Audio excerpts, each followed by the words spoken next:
오늘부터 그동안 중단했던 로마서 강해를 다시 시작하고자 합니다. 지난 시간 로마서 강해, 오늘이 22번째 시간인데요. 21번째 시간까지는 우리 하남 주님의 교회 홈페이지에 보면 주일 동영상이 이렇게 설치가 되어 있습니다. 여러분들이 그것을 참고하시면 로마서의 전체의 흐름을 다시 한번 여러분들이 기억하리라 믿습니다. 로마서는 건물로 치면 기초에 해당합니다. 여러분, 건물을 지을 때 가장 중요시하는 것이 기초지요.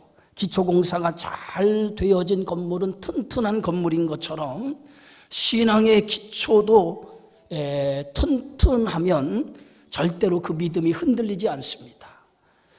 바울이 이 로마서를 기록한 목적이 두 가지입니다. 그 첫째는 하나의 선교적인 목적을 가지고 로마서를 기록했는데요. 당시 땅끝이라고 여겼던 곳이 스페인입니다. 그런데 바울은 평생의 소원이 복음을 전하는 것이었고, 또 복음을 전하는 가운데 땅끝이라고 생각했던 스페인까지 가서 복음을 전하고자 하는 것이 바울의 간절한 소망이었어요. 그래서 스페인까지 복음을 전하기 위해서는 반드시 두 가지가 필요한데, 하나는 기도의 동역자, 그리고 물질적인 후원이었습니다. 기도의 동역 없이, 물질적인 후원 없이는 선교의 사역을 감당할 수 없었습니다. 우리가 잘 아는 것처럼 바울은 안디옥 교회에 파송을 받아서 제1차, 2차, 3차에 걸쳐서 아시아 전 지역을 다니면서 복음을 전하게 되어지고, 그 결과로 아시아 여러 교회를 세우게 되어지고 수많은 그리스도인들을 이제 만들게 되어졌던 것을 봅니다. 그러나 이제 저는 유럽으로 건너가서 이제 땅끝이라고 여기는 스페인까지 복음을 전해야 되는데, 스페인까지 복음을 전하기 위해서는 안디옥 교회의 후원으로서는 이 스페인까지 복음을 전할 수 없습니다. 지리적으로 너무 멀기 때문에 반드시 유럽에 있는 교회가 바울의 선교 사역을 후원하고 기도하고 돕지 않으면 이 땅끝까지 복음을 전할 수가 없었습니다. 그래서 바울은 로마 교회의 후원이 절실하게 필요로 했습니다. 그러나 로마 교회는 바울과 일면식이 없는 교회입니다. 바울에 의해서 세워진 교회도 아니기 때문에 일면식이 없는 그 교회에 물질적인 후원과 기도의 후원을 받기 위해서는 로마 교회의 도움이 필요했기 때문에 오늘 붓을 들어서 로마 교회의 후원을 위해서 편지를 쓴 것이 로마서의 이 선교적인 목적을 가지고 쓴 내용입니다. 두 번째, 바울이 로마서를 기록한 목적은 목회적인 그러한 동기를 가지고 이 로마서를 기록하게 되어지죠. 당시 로마 교회의 구성원은 크게 유대 그리스도인들과 그리고 이방 그리스도인들, 이 두 부류로 로마 교회가 형성되어 있습니다. 유대인들 가운데 예수를 믿은 사람을 가리켜서 유대 그리스도인이라고 얘기하고, 이방인들, 아시아 여러 지역에 흩어져 있던 사람들이 복음을 믿고 예수를 믿은 사람들을 가리켜서 이방 그리스도인이라고 얘기합니다. 그런데 이 두 부류가 로마 교회의 중추적인 성도의 구성원인데, 이들이 서로 반목하고 있었다는 거예요. 교리적인 문제로 인해서 서로 반목하고 있는데, 가장 큰 문제가 뭐냐면 유대 그리스도인들은 구원을 얻는 조건 속에서 할례를 받아야만, 율법 가운데 율법을 지키고 할례를 받아야만이 구원을 얻을 수 있다라고 하는 이러한 생각을 가지고 있었고, 이방 그리스도인들은 오직 구원을 이루는 일에는 할례와 율법을 지키는 것이 어떤 의미가 있느냐, 오직 예수 그리스도를 믿는 믿음으로만 구원을 얻는 것이지 라고 하는 이러한 교리적인 문제로 인해서 서로 반목하고 있었던 것을 보게 되어집니다. 그래서 바울은 이 로마서를 통해서 복음이 참된 의미가 뭐냐라고 하는 그런 구원에 대한 문제와 그들이 반목하고 있는 문제를 위해서 펜을 들어서 쓴 것이 바로 로마서라고 하는 이 복음서입니다.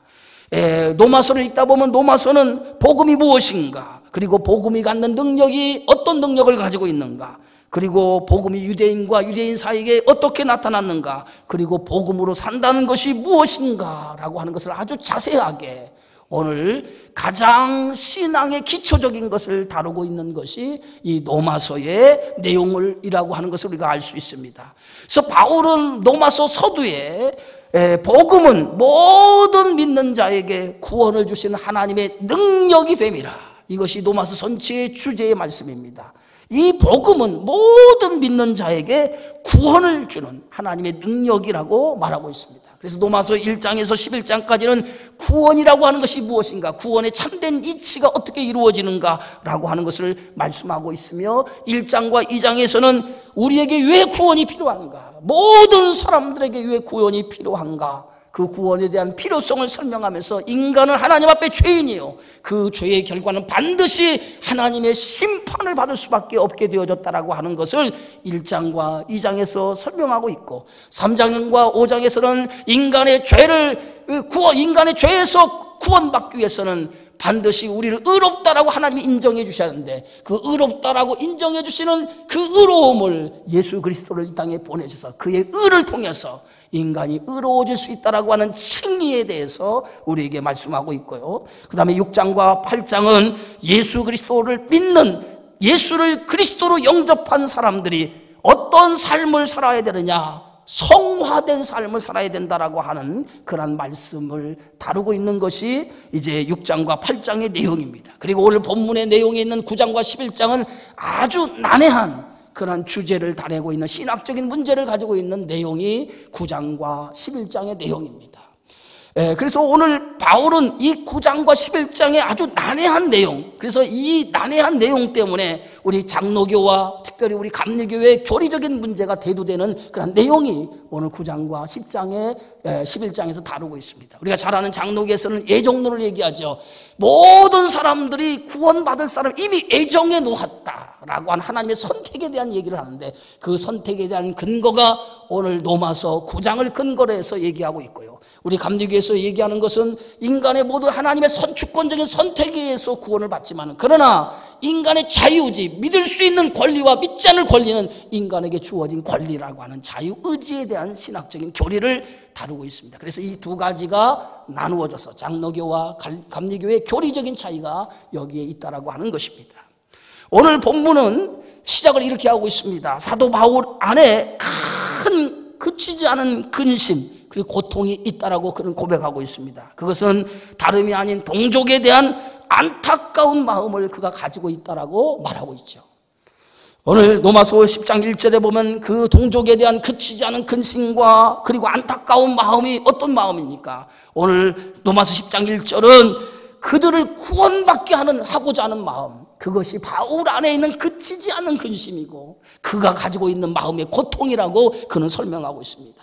바울은 누구보다도 구원에 대한 은혜를 깊이 깨달은 사람입니다. 복음의 능력이 무엇인가, 복음의 능력에 대해서 누구보다도 잘 알고 있는 사람이 사도 바울이었습니다. 그는 그리스도인이 되기 이전에는 조상들이 믿었던 유대교를 철저하게 믿었고, 그리고 그 열심이 얼마나 큰 열심을 가졌는지 교회와 그리고 예수 믿는 사람들을 잡아 핍박하고 죽이는 데 앞장섰던 사람입니다. 그 대표적인 예가 스데반을 죽이는 데 앞장섰던 사람의 가운데 한 사람이 사울이라고 하는, 바울이 이전의 이름이었던 사울이라고 하는 사람이었다고 하는 것이죠.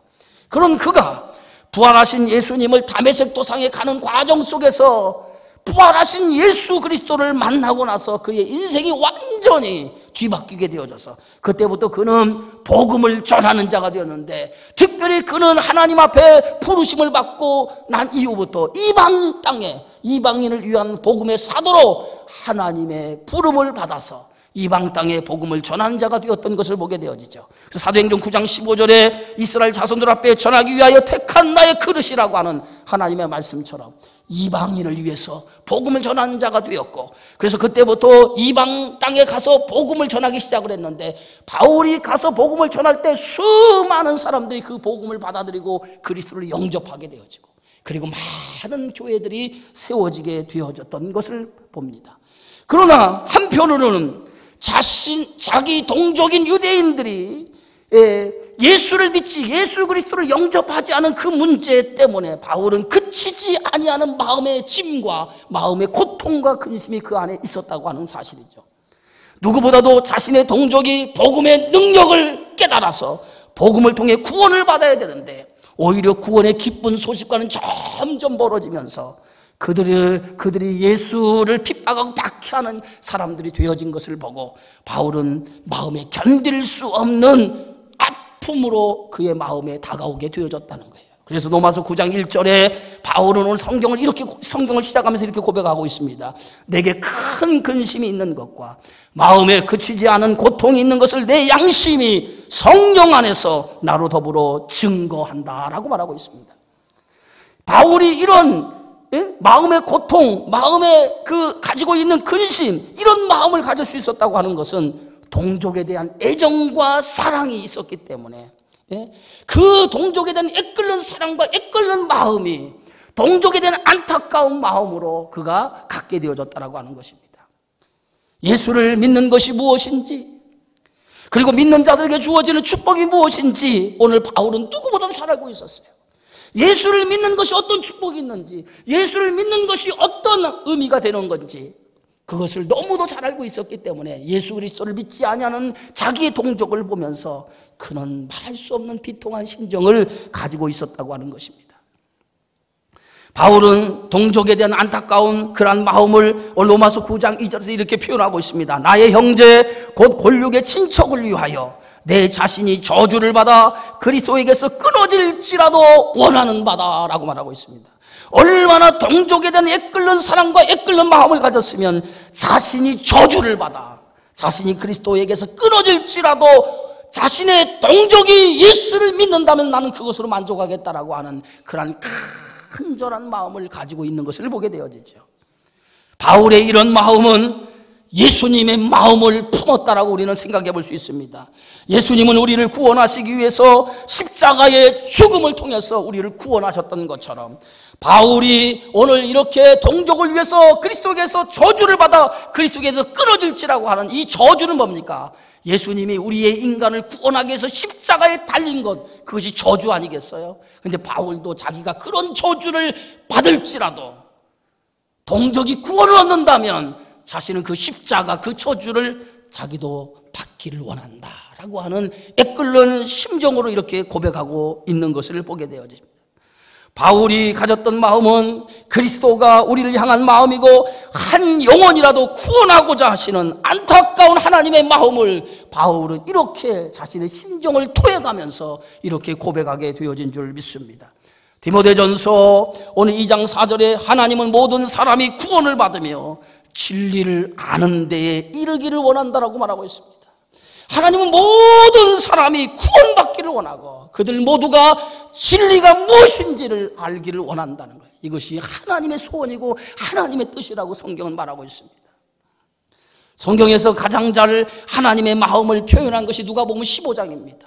특별히 누가복음 15장은 세 가지 비유의 말씀이 기록이 되어져 있습니다. 우리가 잘 아는 것처럼 잃은 양의 비유, 두 번째는 잃은 드라크마의 비유, 세 번째는 탕자의 비유. 그 절정의 잃은 것에 대한 절정의 내용이 오늘 마지막 탕자의 비유로 되어져 있습니다. 어떤 사람에게 양 100마리가 있었습니다. 그런데 그만 한 마리 양이 길을 잃어버렸어요. 그래서 양의 무리에서 벗어나 그는 엉뚱한 길로 가기 시작을 했습니다. 목자는 길을 잃어버린 한 마리 양을 발견하기 시작했습니다. 99마리, 100마리 양이었는데 한 마리 양이 없어진 것을 알고 그때부터 한 마리 잃어버린 양을 찾기 위해서 99마리 양을 놔두고 한 마리 양을 찾아 나섭니다. 오늘 누가복음 15장 4절에 너희 중에 어떤 사람이 양 100마리가 있는데 그 중 하나를 잃으면 99마리 양을 들여두고 그 잃은 것을 찾아내기까지 찾아다니지 아니하겠느냐. 오늘 성경은 찾아내기까지 한 마리 양을 향해 찾아다니는 것, 이것이 목자의 심정이라고 성경은 표현하고 있습니다. 한 마리 양, 잃어버린 한 마리 양 때문에 99마리 양을 놔두고 한 마리 양을 찾아다니는 것이 목자의 심정이라는 거예요. 목자는 잃은 양을 포기하지 않는다는 겁니다. 그리고 누가복음 15장 6절에 또 찾아낸 즉 즐거워 어깨에 메고 집에 와서 그 벗과 이웃을 불러 모으고 말하되 나와 함께 즐기자. 나의 잃어버린 양을 찾아내었노라 하니라. 한 마리 양을 찾아 나섰던 목자, 드디어 그 한 마리 양을 찾았을 때 목자는 그 한 마리 잃어버린 양을 찾는 기쁨이 얼마나 큰지, 그 잃어버린 양을 찾은 그 기쁨으로 벗과 이웃을 불러 모아 그 한 마리 양을 찾은 기쁨의 잔치를 벌이게 되어진다는 거예요. 그래서 누가복음 15장 7절에 내가 너에게 이르노니 이와 같이 죄인 한 사람이 회개하면 하늘에서는 회개할 것이 없는 의인 99으로 말미암아 기뻐하는 것보다 더하리라.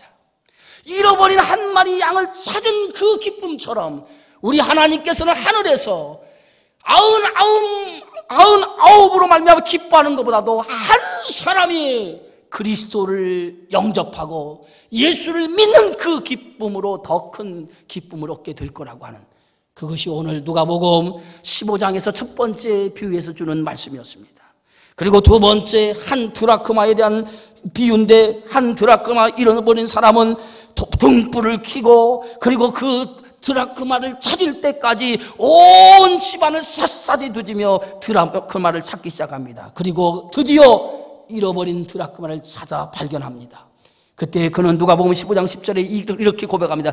이와 같이 죄인 한 사람이 회개하면 하나님의 사자들 앞에서 기쁨이 되느니라. 잃어버린 것을 찾는 기쁨을 오늘 성경은 하나님의 사자들 앞에 기쁨이 되어진다라고 이렇게 표현하고 있습니다. 그리고 그 절정의 비유가 어떤 비유입니까? 세 번째 탕자의 비유입니다. 탕자의 비유는 가장 드라마틱하고 그리고 가장 잘 하나님의 마음을 표현한 비유 가운데 하나가 탕자의 비유입니다. 두 아들이 있었습니다. 둘째 아들이 어느 날 아버지에게서 아버지가 가지고 있는 재산 중 자신에게 줄 분깃을 미리 달라고 요청을 합니다. 이것은 아들로서 있어서는 안 될 요청이었습니다. 아버지에게 분깃을 달라고 하는 것은 아버지가 죽은 다음에 유산을 물려받을 수 있는데, 아버지가 살아계시는데도 불구하고 아버지의 유산을 미리 달라고 하는 것은 이건 불효자식의 모습입니다. 그럼에도 불구하고 이 둘째 아들은 아버지가 가지고 있는 재산 가운데 자신에게 줄 재산을 미리 달라고 요청을 합니다. 근데 아버지는 둘째 아들의 요구를 거절하지 아니하고 둘째 아들의 분깃을 미리 떼어서 그 둘째 아들에게 나누어 줍니다. 그런데 이 둘째 아들은 그 아버지로부터 받은 그 분깃을 가지고 며칠 안 되어서 먼 나라로 떠나게 됩니다. 오늘 성경은 먼 나라로 떠났다라고 하는 이 표현은 어떤 표현입니까? 다시는 아버지 품으로 돌아오지 않겠다라고 하는 의지의 표현을 성경은 이렇게 표현한 겁니다. 자기의 분깃을 가지고 아버지를 떠나 이제 다시는 아버지 품으로 돌아오지 않겠다고 하는 생각을 가지고 그는 먼 나라로 떠납니다. 둘째 아들은 아버지 곁을 떠나서 자신의 인생, 자신의 나름대로의 삶을 즐기면서 살기 시작하죠. 그러나 시간이 지나면서 점점 아버지로부터 받았던 그 분깃 재산이 점점 허비하기 시작하면서 나중에는 돼지가 먹는 열매로 배를 채울 정도로 궁핍과 곰핍에 이르게 되어지는 인생이 되어집니다. 그런데 그나마도 돼지가 먹는 열매를 그나마도 먹을 수 누가 주는 사람이 없어서 그것도 먹지 못하는 신세로 전락하고 맙니다. 그때 그는 자신의 궁핍함과 자신의 곰핍함을 발견하고 그때서 그는 스스로를 생각하기 시작합니다. 내 아버지 집에는 양식이 풍족하고 얼마나 많은 일꾼들이 있는데 나는 여기서 돼지가 먹는 열매도 먹지 못하고 줄여 죽는구나. 차라리 이럴 바에는 아버지 품으로 돌아가자 하고 마음을 돌이킵니다. 그런데 아버지 품으로 돌아가는 그 아들은 아들로서 돌아가는 것이 아니라 품꾼의 하나로, 나는 내 아버지 집에 품꾼의 하나라도 좋으니 이제는 아들의 자격으로서가 아니라 품꾼의 하나로 내가 아버지 집으로 돌아가겠다라고 생각을 하고 드디어 먼 나라로 떠났던 그것을 인생을 정리하고 아버지 품으로 돌아가기 시작합니다. 아버지 품으로 돌아간 탕자를 오늘 아버지는 먼 발치에서 이렇게 보고 있다가 탕자가 돌아오는 것을 보고 아버지는 달려가기 시작합니다. 그리고 탕자의 목을 안고 입을 맞추고 제일 좋은 옷을 입히고 손에 가락지를 끼우고 그리고 반에 신을 시키고 살찐 송아지를 잡아 잔치를 열기 시작합니다. 그리고 누가복음 15장 24절에 성경은 이렇게 말합니다. 이 내 아들은 죽었다가 다시 살아났으며 내가 잃었다가 다시 얻었노라 하니 그들이 즐거워하더라. 내 아들은 죽었다가 다시 살아났고 잃었다가 다시 얻었다라고. 그 기쁨이 얼마나 큰지 오늘 그 아버지는 그 기쁨으로 온 동네 사람을 초청해서 잔치를 벌이게 되어졌다라고 하는 것입니다. 이것이 바로 하나님의 마음이에요. 근데 바울의 가졌던 마음은 그치지 않은 고통과 내 마음에 근심이 있다라고 하는 그 근심과 그 고통의 그 마음은 오늘 하나님의 마음을 바울이 갖게 되어졌다는 거예요. 빌립보서 2장 5절에 7절에 너희 안에 이 마음을 품으라 곧 그리스도 예수의 마음이니 그는 근본 하나님의 본체시나 하나님과 동등됨을 취할 것으로 여기지 아니하시고 오히려 자기를 비워 종의 형체를 가져서 사람들과 같이 되어졌고 사람의 모양으로 나타나사 자기를 낮추시고 죽기까지 복종하셨으니 그 십자가에 죽으시니라. 오늘 그리스도의 마음이 어떤 마음입니까? 하나님이시면서도 인간을 구원하시기 위해서 이 땅에 오셔서 자기를 십자가에 달려 죽기까지 우리를 사랑하시고 우리를 구원하시고자 하는 그것이 하나님의 마음이고 그리스도의 마음이었다는 거죠. 바울은 복음을 받아들이고 하나님이 우리를 얼마나 사랑했는가, 그리스도께서 우리를 얼마나 사랑했는가, 하나님의 뜻이 어디 있는가, 모든 인생이 예수를 믿고 구원받기를 원하는 것이 하나님의 뜻임을 알고 그는 그 마음을 가졌기에 자기 동족이 예수를 안 믿는 그 모습을 보고 너무도 안타깝고 너무도 아이 끓는 마음을 갖게 되어졌다는 거예요. 성경에 특별히 우리가 믿음의 조상이라고 하는 아브라함의 이야기를 잘 알 것입니다. 아브라함은 갈대아 우르의 우상을 섬기던 사람이었어요. 그러나 영광의 하나님이 어느 날 그에게 나타나서 내가 내게 지시할 땅으로 가라고 하는 하나님의 음성을 듣고 그의 인생이 새로운 삶이 시작이 되면서 하나님의 지시하는 땅으로 그의 인생이 시작이 되어집니다. 그런데 갈대아 우르를 나오면서 그는 홀로 나오지 않냐고 자신의 조카와 함께 갈대아 우르를 나오게 되어지고 그리고 함께 하나님이 지시하는 곳에 가서 거주하며 살게 되어집니다. 그런데 하나님의 말씀에 순종하여 나왔던 그는 엄청난 하나님의 또 복을 받게 되어지죠. 큰 양떼와 많은 그런 목자를 거느린 그런 축복의 인생이 되어집니다. 그런데 많은 목자가 생기고 많은 가축이 생기면서 어떤 문제가 생겼냐면 아브라함의 그 목자와 롯의 목자들 사이에 좋은 목초지를 차지하기 위해서 다툼이 일어나게 되어집니다. 어느 날 아브라함이 조용히 조카 롯을 부릅니다. 조카야, 우리가 이렇게 서로 좋은 목초지를 차지하겠다고 이 목자들끼리 서로 다투는 것이 형제들이 다투는 것처럼 아름다운 모습이 아니지 않느냐. 그러니 이쯤에서 서로 목초지를 정하자. 그래서 내가 좌하면 내가 우하고 내가 우하면 내가 좌하리라. 먼저 네가 선택을 하면 내가 그 나머지를 선택할 테니까 네가 양떼들을 이끌고 그 양떼를 먹일 목초지를 선택하라고 선택의 권한을 롯에게 줍니다. 그래서 롯은 삼촌의 말에 순종해서 목초지를 그가 선택을 하죠. 그가 선택한 목초지는 어느 땅이었습니까? 요단 동편의 땅이라고 성경은 말하고 있습니다. 요단 동편의 땅, 소알 근처의 땅인데 이 소알 근처의 땅은 가장 비옥하고 물이 넉넉하고 성경의 표현은 어떻게 표현하고 있냐면 에덴 동산 같았더라라고 이렇게 표현하고 있습니다. 그렇게 비옥하고 아름다운 땅이 오늘 조카 롯이 선택한 그러한 좋은 땅이었어요. 그리고 아브라함은 그 나머지 땅을 선택하게 되어집니다. 소알 근처 물이 넉넉하고 에덴 동산 같은 땅을 선택했던 롯은 그 땅으로 이주를 하게 되었죠. 그리고 거기서 정착하며 삽니다. 그리고 그것에서 많은 부를 이루어요. 그러나 그가 정착하여 산 땅이 어떤 땅입니까? 죄악이 관영한 땅이 되어지고 말아요. 그 땅이 소돔과 고모라였어요. 어느 날 하나님께서 아브라함의 꿈에 나타나기 시작합니다. 아브라함아 하고 아브라함을 부릅니다. 그랬더니 아브라함이 하나님 왜 부르십니까? 내가 지금 네 조카 롯이 살고 있는 소돔과 고모라 그 죄악이 관영한 것을 하나님이 보셨다는 거예요. 너무 죄악이 관영해서 내가 그 땅을 유황과 불로 심판하겠다라고 하는 메시지를 아브라함에게 던져줍니다. 아브라함은 하나님으로부터 그 메시지를 받고 나서 가슴이 철렁 내려앉았어요. 그 땅에 누가 살고 있었어요? 자기의 조카 롯과 그의 가정이 살고 있었어요. 그런데 하나님께서 그 롯의 가정, 롯이 살고 있는 그 땅을 유황과 불로 심판한다고 하니까 가슴이 철렁 내려앉았어요. 그 심판에 의해서 자기의 조카 멸망하게 되지 않겠습니까? 그래서 하나님 앞에 기도하기 시작합니다. 하나님, 그 땅에 만일 의인 50명이 있다면 의인 50명이 억울하게 죽어가지 않습니까?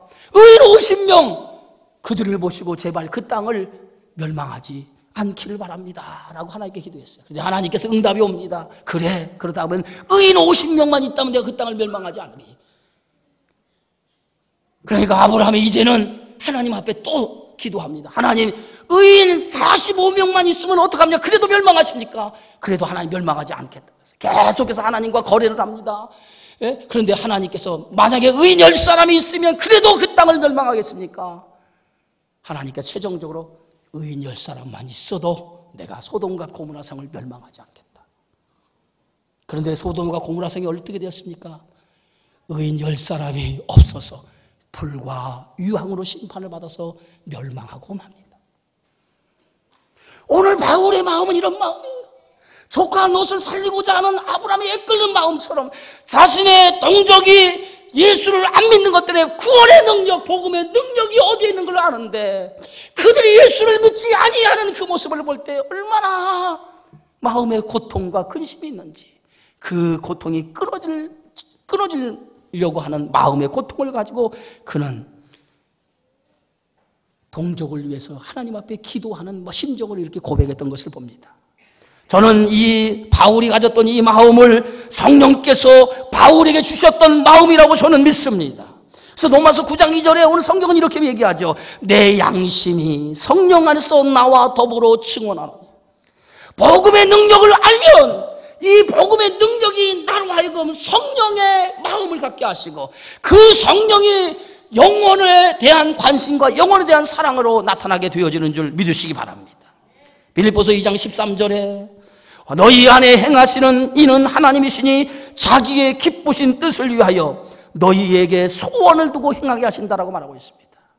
여러분, 우리가 그리스도를 믿으면 그리스도를 믿는 그 순간부터 우리 안에 하나님의 소원이 내 안에 들어오기 시작하고 그 하나님의 소원이 내 안에 들어옴을 통해서 하나님의 기쁘신 뜻을 위해서 살아가는 삶이 우리 안에 이루어지기 시작을 합니다. 그래서 성령을, 예수를 믿으면 성령이 내 안에 들어오는데 그 성령이 나로 하여금 인생의 삶의 방향과 목적을 하나님의 뜻 안에 두도록 만들어 주신다는 거예요. 그것이 구원받은 사람의 삶의 모습인 줄 믿으시기 바랍니다. 여러분 안에 하나님의 거룩한 뜻이 있습니까? 여러분 안에 하나님의 거룩한 소원이 있습니까? 그 거룩한 뜻과 하나님의 거룩한 소원이 있다라고 하는 것은 내 안에 성령께서 하나님의 마음을, 하나님의 뜻을 여러분 안에 두신 줄 믿으시기를 축원합니다. 오순절 성령 강림 사건 이후에 제자들의 변화가 있다면 가장 큰 변화는 그들의 마음 속에 그리스도의 마음을 갖게 했다는 거예요. 오늘 사도행전 2장의 성령 강림 사건 이후에 사도행전 3장에 보면 제9시 기도 시간이 되어서 베드로와 요한이 성전에 기도하러 올라갑니다. 유대인들은 하루에 3번씩 습관처럼 기도하도록 되어 있어요. 그래서 늘 습관처럼 하루에 3번 기도 시간이 되면 의무적으로 그들은 성전에 찾아가서 기도합니다. 그런데 베드로와 요한도 제9시 기도 시간, 우리의 시간으로 말하면 오후 3시 기도 시간이 되어서 성전에 올라갑니다. 그런데 그 길은 수없이 기도하러 많이 올라갔던 길이었습니다. 그런데 그날 성전에 기도하러 올라가다가 그의 눈에 띄인 사람이 있었어요. 베드로와 요한의 눈에 띄인 사람이 있었는데 나면서부터 걷지 못했던 안진뱅이가 성전에 올라가는 사람들에게 구걸하면서 앉아있는 것을 발견하기 시작합니다. 그는 매일같이 하루도 빠짐없이 성전 미물에 앉아서 성전에 올라가는 사람들에게 구걸하는 삶을 살아갔던 사람이었어요. 그런데 베드로와 요한이 오늘 제9시 기도 시간이 되어서 이 성전에 기도하러 올라가다가 그 사람을 발견하게 되어집니다. 그는 매일 이곳에 앉아 있었지만은 한 번도 베드로 요한이 그를 주목하지 못했어요. 한 번도 그를 보지 못했어요. 그런데 그날따라 베드로와 요한의 눈에 보여지게 되어졌다라고 하는 것은 베드로와 요한의 삶이 그리스도 성령을 받고 나서 그의 인생의 삶의 방향과 삶의 목적이 변화되었기 때문에 그가 성전에 올라가다 나면서 안진뱅이를 발견하게 되어진 줄 믿습니다. 우리의 인생 속에 성령이 내 안에 들어오시면 우리의 인생의 방향과 목적이 달라지기 때문에 우리의 인생이 하나님의 뜻을 위해 살아가는 인생으로 변화가 되어져요. 그래서 그때부터 관심이 달라져요. 그때부터 우리의 생각이 달라집니다. 우리의 삶의 모습이 달라져요. 그것이 예수 그리스도가 내 안에 들어온 증거가 되어지는 줄 믿으시기를 바랍니다. 성령을 받고 나서 그 베드로와 요한의 마음에 그리스도의 마음, 하나님의 마음을 갖게 되어진 것입니다. 그래서 그 하나님의 마음, 그리스도의 마음을 그 안에 갖게 되어지니까 성전 미문에 앉아있던 안진뱅이가 보이기 시작했고, 그 안진뱅이가 자신을 향해서 구걸하는 모습을 보게 되어졌고, 그리고 그 구걸하는 모습 속에 그의 영혼을 그가 들여다보게 되어진 줄 믿습니다. 베드로와 요한이 걷지 못하는 그 안진뱅이를 주목하기 시작합니다. 그리고 그 주목할 때 그 안진뱅이가 베드로와 요한에게 무엇을 얻을까 하여 베드로와 요한을 주목했다라고 얘기하고 있어요. 그때 사도행전 3장 6절에서 8절에서 베드로가 이렇게 얘기합니다. 은과 금은 내게 없거니와 내게 있는 것을 내게 주노니 나사렛 예수 그리스도의 이름으로 일어나 걸어라. 오늘 베드로와 요한은 그에게 뭡니까? 복음의 능력이 무엇인지를 알고 있었기 때문에 나면서부터 안진뱅이 된 자 복음의 능력을 알지 못하는 이에게 예수 그리스도의 복음을 전하게 되어진 줄 믿습니다. 그때 이 복음이 그의 심령을 뚫고 들어왔을 때에 그가 이 복음을 받아들이고 그의 오른손을 잡아 일으키니 발과 발목이 힘을 얻어서 뛰어 서서 걷기도 하고 뛰기도 하며, 그리고 그가 성전에 들어가서 하나님을 찬송하는 인생으로 변화되었다라고 성경은 말하고 있습니다. 한 번도 성전에 들어가지 못하고 성전에 들어가는 사람들을 바라보면서 구걸하던 인생이었어요. 그런데 베드로와 요한을 통해서 복음을 듣고 복음의 능력을 그가 깨닫게 되어지고 그 복음의 능력이 그의 인생을 변화시켜서 그는 성전에 들어가는 인생이 되어졌고 성전 안에서 하나님을 찬송하는 인생으로 변하게 되어진 줄 믿으시기를 바랍니다. 성령이 임하면 우리의 인생의 목적이 달라져요. 우리의 인생의 생각이 달라져요. 우리의 삶의 관심이 달라지는 줄 믿으시기 바랍니다. 세상적인 관심을 가졌던 우리가 성령이 내 안에 들어오면 영적인 일에 관심을 갖게 되어지고 그 영적인 일이 삶의 목적이 되어지는 줄 믿으시기 바랍니다. 그래서 오늘 바울은 내 자신이 저주를 받아 그리스도에게서 끊어질지라도 원하는 바라고 하는 것은 그의 마음 속에 성령이 주시는 탄식의 마음이 있었기 때문에 이 탄식의 마음이 자기 동족이 예수 안 믿는 안타까움 속에 이렇게 고백하게 되어지는 줄 믿습니다. 사랑하는 성도 여러분, 여러분에게 이런 마음이 있습니까?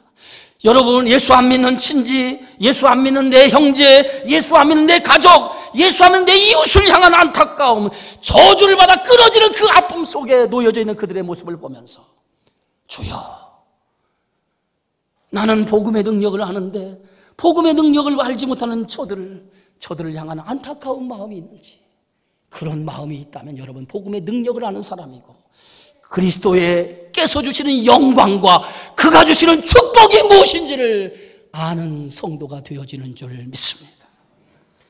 오늘 예배 전에 찬송가 500정 예배 찬송 가운데 물 위에 생명줄 던지어라, 누가 저 형제를 구원하랴. 우리의 가까운 형제니 이 생명줄 누가 던지려나. 생명줄 던져 물속에 빠져간다.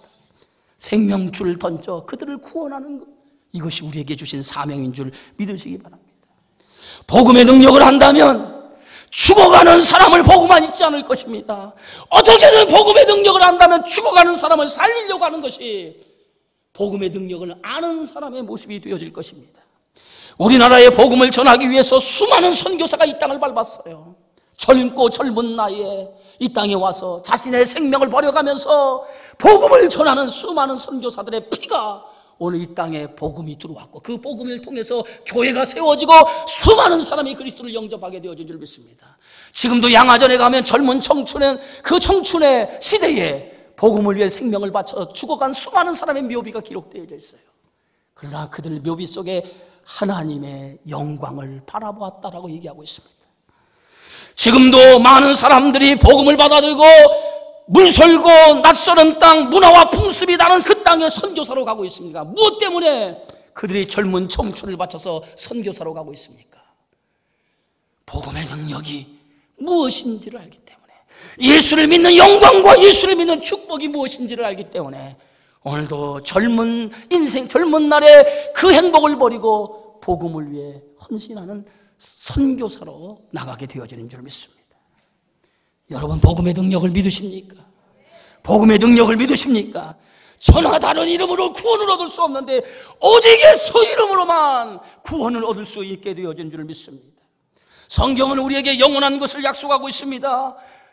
이 세상의 것은 영원한 것이 아니라고 성경은 말합니다. 고린도후서 5장 1절에 만일 땅에 있는 장막집이 무너지면 하나님께서 손으로 지으신 집, 그 손으로 지은 것이 아니라 하늘에 있는 영원한 집이 우리에게 있는 줄 아나니라고 말하고 있습니다. 이 세상의 모든 것은 무너지게 되어져 있어요. 언젠가는 세상의 모든 것을 두고 우리는 떠나갈 수밖에 없습니다. 그러나 우리가 떠나가는 것이 끝이 아니라 영원한 삶이 예비되어 있는 줄 믿습니다. 그것이 바로 천국이요 하나님의 영광인 줄 믿습니다. 바울은 우리가 비록 여기에 살지만 이 처소를 덧입기를 간절히 사모한다고 말하고 있습니다. 예수를 믿지 아니하면 이 영광, 이 축복, 이 구원이 없습니다. 구원은 대신이 없어요. 누구 대신에 구원을 받는 거 없습니다. 구원은 철저하게 1대1입니다. 내가 예수를 믿지 않으면 나에게는 구원이 없고 영광이 없습니다. 여러분 한 사람 한 사람이 예수를 믿어야만이 구원을 얻게 되어지는 줄 믿으시기를 바랍니다. 사랑하는 성도 여러분, 저는 로마서를 통해서 우리 주님의 교회 성도들이 우리가 믿는 복음이 무엇인가, 내가 믿는 이 복음의 능력이 무엇인가를 바로 깨닫기를 원합니다. 그리고 또 하나 복음에 대한 확실한 믿음을 가지고 복음의 능력을 알지 못하는 수많은 영혼들에게 복음의 능력, 복음이 갖는 이 참된 의미를 전해서 그들로 하여금 예수를 믿게 하고 그들의 영혼을 구원하는 여러분이 되어지기를 간절히 소원합니다.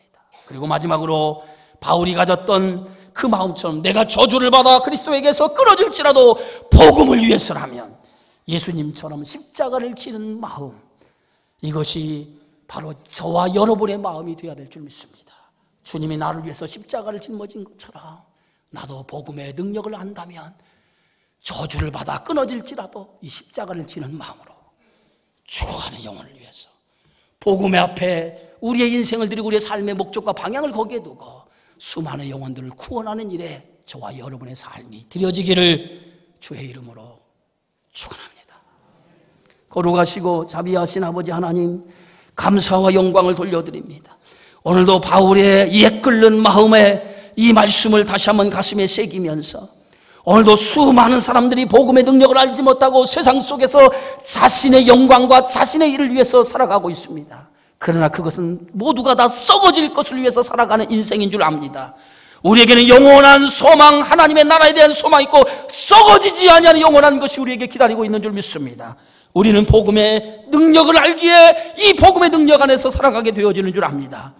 아버지여, 아직도 복음의 능력을 알지 못한 수많은 영혼들에게 십자가를 지는 주님의 마음을 가져서 이 바울이 가졌던 옛글던 마음을 고 복음을 전해 수많은 영혼을 구원하는 저희들의 삶이 되어지게 하여 주옵소서.